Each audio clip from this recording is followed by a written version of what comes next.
Hey guys, so I'm just gonna make a quick video here on why I don't watch TV.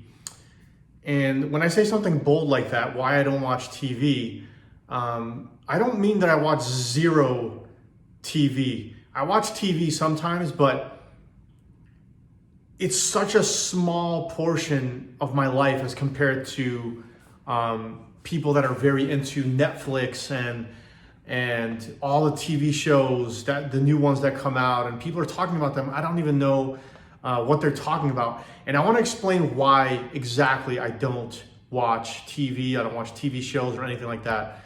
And it's important to really understand this on a deep level, okay?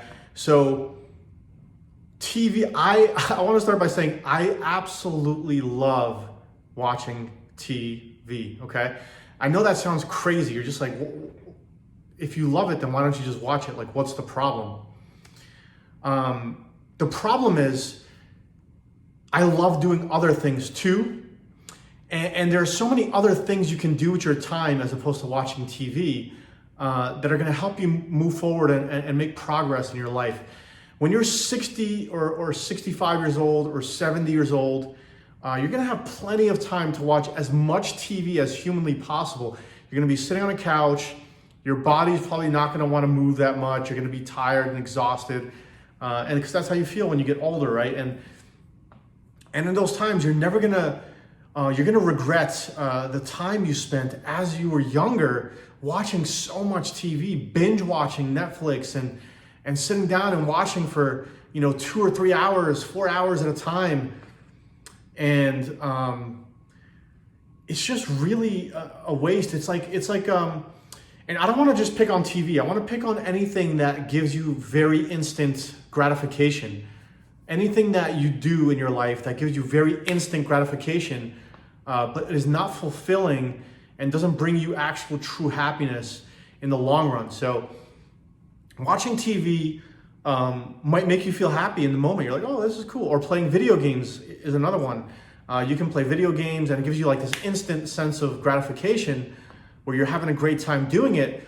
But the main problem is that it's kind of like an escape from reality, both of these things, that you kind of get immersed into it and you're watching other people live their lives on a TV screen or through a video game.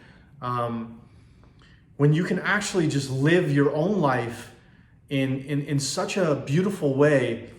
And one thing I like to say is that, like, I think I'm gonna make an entire video on this somewhere along the lines in the future when I'm feeling really inspired to talk about this topic and why I named this channel The Game of Life, because I do believe life is a game. So I just want to quickly touch on it now. I'm not going to get too crazy into it. I envisioned this other video about the name of this channel, The Game of Life, lasting probably like an hour or more even, because I want to go really deep into this topic. But just to touch on it now, imagine life as if it was an actual video game, okay? And some of you might be thinking this is crazy. Like, you're in your own video game. Like, everything you see is a video game. Imagine your eyes being a VR machine where it's like everything that you see is not even real. Like, you're not even seeing real things. It's just all part of your video game. And in this video game, you're literally inside of a body. You have arms, you have legs. You can do and feel things in this video game. That's what makes it different than an actual, like when you're actually playing with the remote controllers and you're playing video games. You get to do things, but all the emotion is gone. So now you're in your own little video game. The eyes are your VR. That's your VR machine. It's like you put those VR goggles, if you've ever put one of those on. And you can manifest anything you want as long as you're actually willing to go through those uncomfortable emotions sometimes to achieve greatness and what you want in life. And the biggest thing I see, and like this goes back to my video, the number one secret of successful people. If you haven't watched that, definitely go watch that because it's very, very important. Go watch that after this. And it goes back to that in that we need to feel those uncomfortable emotions in order to grow, okay?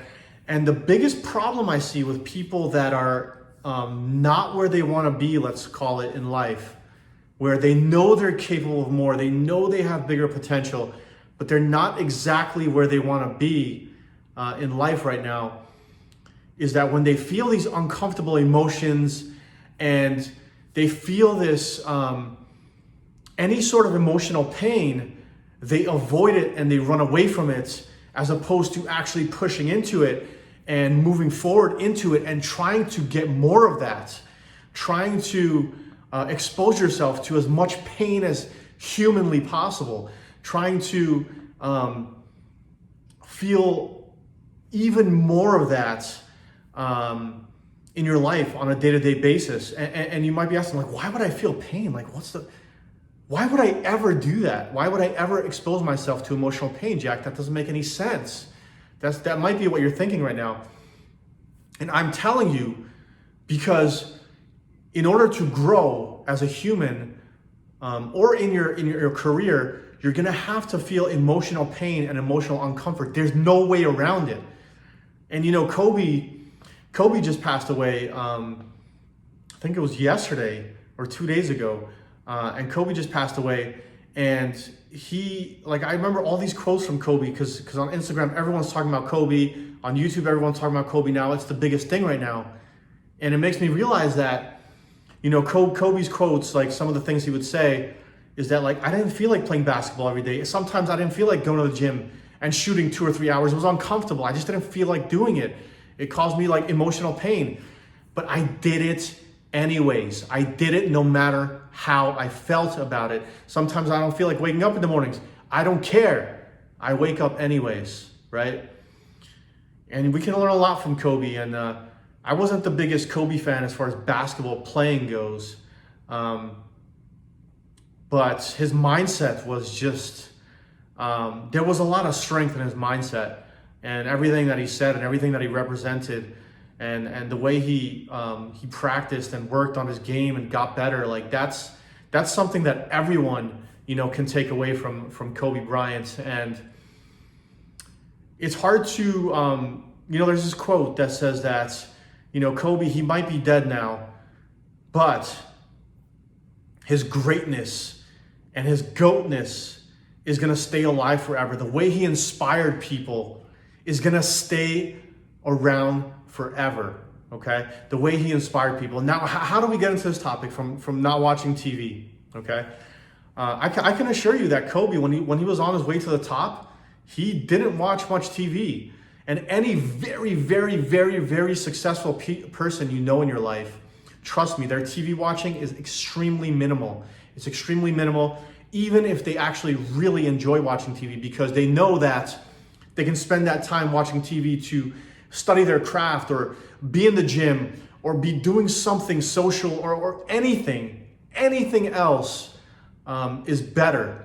And I'm not saying TV in itself is a bad thing, because it's good sometimes to watch TV. You know, to watch like 30 minutes a day, like that kind of stuff is okay. Watch a show before you fall asleep. I'm talking about when we get into binging it, when we get into binging the video games, when we get into binging the TV, when we're watching like 2 or 3 hours straight at a time, sometimes 4 hours, maybe some people watching like, oh, sometimes more. And we just get carried away with this. And then as soon as we're done watching the TV, we kind of look in the mirror and we're just like, we're not where we want to be in life. And we only have ourselves to blame for it. And it's a painful feeling. You know, it's a painful feeling to know that you can be more, and to realize and believe that you have all this potential that's going to waste because you're kind of just distracting yourself with other things. And the pain of regret later on in life is a really strong pain. And I'm not saying that from experience. I don't have that pain of regret. But I hear this a lot, you know, on YouTube. I remember, you know, when I watched some interviews with some older guys, they talk about that pain of regret is more painful than almost anything. Is that like when you know you could have done something, but you quit, or you just know you didn't give it your all, and you kind of use these distractions to kind of feel better, because, you know, it's easy, like, you know, to be like, you know what, I'm not gonna do this today, or I'm not gonna go to the gym today, or I'm not gonna train today. It's so easy to make those decisions and watch TV, and it feels so much better in the moment. But when it all catches up with you, it hits you like a ton of bricks, and that feeling is just not somewhere you want to be at all. And yeah, the main point I'm trying to make in this video is that don't get fooled by like these shiny objects in front of you. Like, there might be this great new show that you want to watch, but I'd say do anything else. Take a yoga class, take a Muay Thai class, you know, take some boxing classes if you want to, take some meditation classes, take improv classes, you know, I always mention that. Go out with friends, do anything. Study your craft, read a book, audiobooks, changed my whole life. I have an entire video about that too. Do anything else. If you feel like you need to reward yourself with some TV, then reward yourself with some TV every once in a while. I don't think there's anything wrong with watching, you know, 30 minutes, even up to an hour per day. But make sure you limit your time. Like, don't just make it a habit to just go through just watching 3, 4, 5, 6 hours. It's just way too much. And I mean, if you're content doing that, then continue doing it. But there's gonna come a time in your life where you're just gonna feel empty, and you're gonna be trying to, you know, step away from those empty feelings and that emotional pain by watching more TV and more video games, or more whatever it is you're doing that's is considered, you know, that could potentially be considered a time waster. And so I encourage you guys to cut down. If you guys are watching too much TV, cut down on it, and see and replace it for other things, and see how you feel. You know, see how you feel when you start, you know, doing things that maybe make you feel a little bit uncomfortable. Because that's going to be the absolute best way to grow in life. Do those small things that you're like, you feel a little bit uncomfortable doing. Do those things on a daily basis, and you're going to feel just a lot better in general. And this is my first video of 2020, and I've got some plans for this year. I'm gonna be making, I want to say, like, I don't want to bullshit you guys and say I'm going to be making a ton of videos. I'm going to be making probably around 2 or 3 videos per month. And because I want to focus on very high quality content, I want to make sure that all my videos are a little bit different in some ways. And I want to make sure that after you guys watch my video, you can take something away and actually implement into your life, or at least change your perception on life, at least a little bit. And I've got a bunch of topics that I want to create the videos on. I'll spread them out. I'll make one every, you know, week and a half or 2 weeks. And I'm really excited to go into 2020 and be producing these videos. And if you guys have like a specific topic in mind that you really, really want me to cover, I'm happy to do that. As long as you guys just tell me in the comments, and I'll be happy to cover a very specific topic, or maybe it's a situation you're going through in your life, or anything really. I'd be happy to cover exactly that if you have something in mind. And if you don't want to make it a public YouTube comment, a lot of you guys that are a part of Team 651 have me on Skype. So you can tell me, like, this is my situation. You can make a video about it. You can be anonymous if you want me to do that. I can do it anonymously, where I don't tell anybody who this video is about. I'll just tell the situation and we'll make a video that way. But yeah, so main points, please, if you take anything away from this video, don't avoid emotional pain and uncomfortableness, because if you avoid it, you're gonna get more of it. I guarantee it, all right? I will guarantee it from my own personal experience. If you avoid emotional pain and feeling uncomfortable, you will get more of it, okay? If you move towards it and you embrace it and you live in it and you let it be a part of you, that's the only way you're gonna overcome it, grow, and feel less of it, okay? and leave a comment down below.